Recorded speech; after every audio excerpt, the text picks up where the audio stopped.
When Martha Gellhorn wrote to me, Martha was a woman who earned her um, notoriety by covering World War II for Collier's magazine. So it was quite a pleasure to be addressed by such a distinguished woman. I used to say that Pittsburgh was very, they pretended to be uninterested in the fact that she had written to me, but actually they were very, very angry. The fact it came out in Iowa, Pittsburgh was extorting every single last thing that I had. Important pieces of evidence were sent to Jim Mars in the prayer that somehow they might survive. They did, to the best of my knowledge, they didn't. They took every single thing that I owned by force of extortion and crazed pressure from the Reagan menace team, authorized by Clinton and the king criminal Robert Fripp. I used to say that about Pittsburgh. I quoted Martha Gellhorn about dog how it never did any good any man whatsoever to cry out from this place. Clearly, a person who's been tortured and molested and terrorized that way since childhood is going to see a different side of NATO when in its incognito branch of the Fern Hollow Bridge Gang. And I don't see how the Nuremberg administration can deny that that's NATO. Wesley Paw's um, authored the Federal Emergency Management Agency Constitution for Reagan, which he was trying to evoke during the AIDS attack to quarantine people. And then he set up his little nuclear test game on Mount Desert Island, as they put it in Pitt when they were talking openly about neurohypnosis. Well, they used me as a lab rat. I used to say Pittsburgh's name is as black as Auschwitz because Tony Levin's collection agency was based on feedback loops that have no legal privilege whatsoever. They were just gossip lines. Any lie, I mean, I had to answer lie after lie after lie after lie, tiresome lies, because Levin and Her Majesty's government were murdering in cold blood innocent people. Because Paul McCartney said that anything related to his mindset is worth a fortune in Sotheby's black market. They filmed an Asian girl who was legally a child being raped for Sotheby's black market, Asian cult cinema, and it's just terrible. It was a raft of Medusa politics. From the Romantic era, Raft of the Medusa was about a ship called the Medusa that sank, and the survivors had to resort to cannibalism. And it was used as a metaphor for the Bourbons. Well, the way that John Lennon pulled his Houdini for Yoko Ono was not just the Tojo Ronin revenge story, it was also revenge of the Bourbons. I often think of Marie Antoinette when I hear the name Marie much more as a witness in Dealey Plaza. I love Marie Antoinette much more than the revolutionaries. But whatever you want to, Oliver Stone, who was manipulating the situation, admitted that it was like the French Revolution. I mean, he was extolling this idea that they were making off with material evidence that they could black market. Diamond de Gaulle was leading. They cut the gold caps off my teeth as a metaphor for dark elf. It was absolutely shameless, and it's they just forced me to give them everything I had, all my artwork, all my precious collections of things. This is horrifying. I've been at Jonathan's Post. They ripped off my stamp collection. Oliver Stone and Paul McCartney try to make it look like their brain damaged ideas of right and wrong are somehow better than John Schulman ripping off the museum. But their whole story about Leslie Katz and when there's a street called Wenzel, by the way, Migno Wen's secret tapes for Andrea Swimmer, the way they rip off the homeless in Pittsburgh. These terrifying, terrible stories of occupation actually derived from John Lennon's slanders about me. John Schulman's slanders about me. And the biggest slander that they came up with was his business about Lennon. Well, Gurdjieff Collection Agency, he was working in the Vichy occupied for the Gestapo. They aimed for the soul. The Gestapo were really ruthless people, the way that Biden and Trump are terrible godfathers. Terrible godfathers. They target the things that you love most in your heart. Nobody but a Gurdjieff Vichy occupy from the Gestapo would have dreamed in a million years of coming up with killing Circe Kennedy as a surprise attack for these poachers. It's horrifying what they've done. It's absolutely horrifying. And Pittsburgh's name is as black as Auschwitz. It never did any man ever any good whatsoever to cry out from that place or from Seattle, Washington.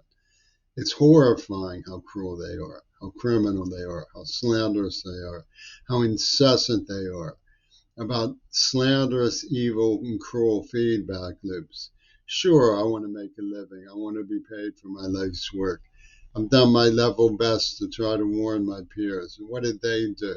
They robbed me. They lied to me. They isolated me. They poached me. It's criminally unjust. And they justify it with spinner beanie mentalities from Cornell West about biological linkage and compensatory coding. They don't know the difference between right and wrong.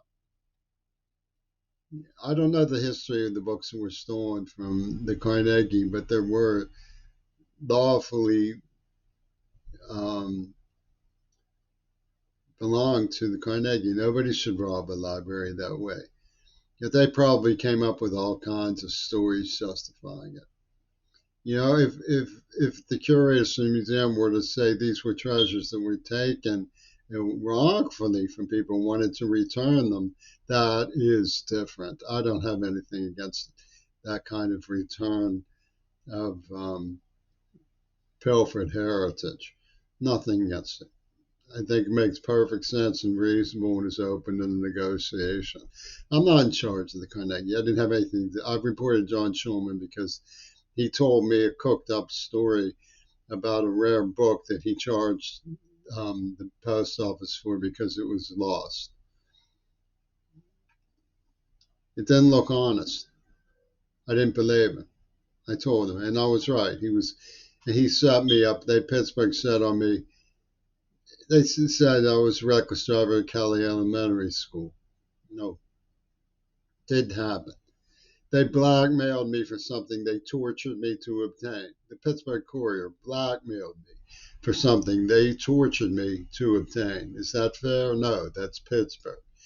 Typical Pittsburgh's name is as black as Auschwitz. Why do I say that? Well, Kabaria has a hidden pond of Abara. Abara was from the Jewish Holocaust community. She and I had a beer once in Harlem. She knew Will Zell. Will Zell was the Goebbels dude from the Green Party who said, what would you think of his scheme to transform the human race by injecting the blood in a Poconos cafe before AIDS started and then set up the AIDS testing operation on that desert island? A namesake of Daya, in fact, called me when I was living with a man who is reputed to have been Obama's director of army operations in Afghanistan. So the whole thing was a Clinton army operation. The whole thing was the cover story. And in their stupidity, King Crimson bet the bank that my father, my mother, that my grandmother, my grandfather, that me, my writing, my poetry would never mean a damn thing to anybody. That all they had to do was set me up with some girl who misled me as to love me. And nobody would take offense when they castrated me, tortured me again, and gave me Parkinson's disease. They're still gambling this. Roger Waters thinks he can do that. He thinks he can just blow up bystanders and nobody's going to care because he's Roger Waters, the kingpin, the godfather of the rock industry. Brian Eno is a macabre and evil, skin crawling, cruel weirdo who managed to come up with the idea of a grander society where Goebbels represents the NAACP. Literally, it's in the record books. Zell was one of these Gurdjieff creeps, one of these Vichy people looking into the soul to figure out how to torture somebody. And they said he was the honorary African warrior defending the NAACP. Creepy people. Obama, Brian Eno, Bill Clinton, Robert Fripp, Paul McCartney are creepy sickos. And from what I gather, Putin was in on that. Oliver Stone was running off to, guess what, we set up Queerball. And so they have these things that are worth money in South and Beach black markets, snuff films they made and stuff. Yeah, I believe I should be paid lawfully a fair wage for my hard work, but,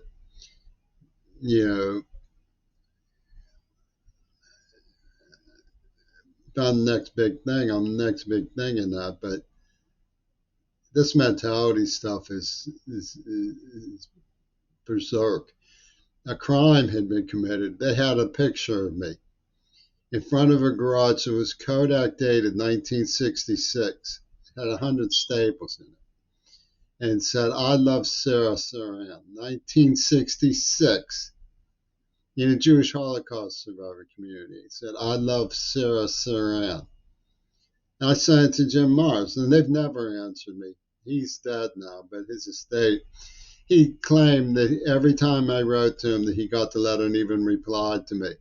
And that he claimed, I don't know, I'll have to see if this shows up in my effects sometime, but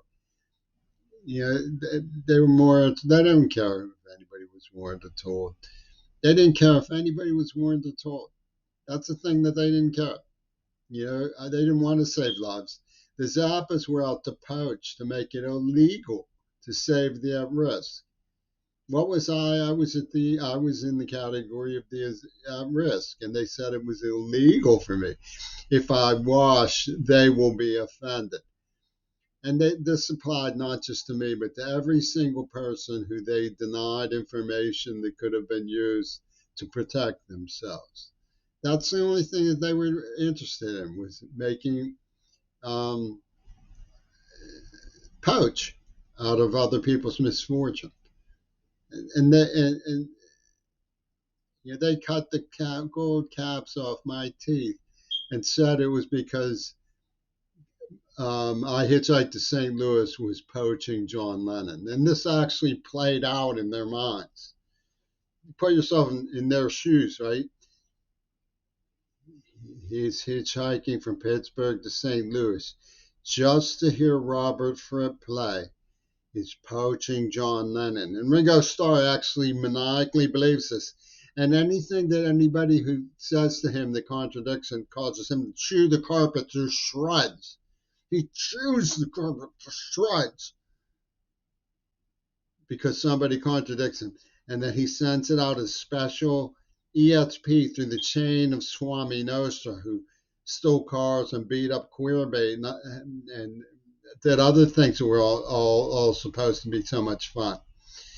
And he says, queerbait hitchhiked from Pittsburgh to St. Louis just to hear Robert Fripp play music. That's poaching John Lennon. That's poaching John Lennon, so we get to cut the gold caps off his teeth. And this comes from a feedback loop from Gurdjieff's culture, who was in helping the Gestapo do this to people in World War II in occupied Paris back in days when, like when Thunes, that means Paris was the capital of Germany.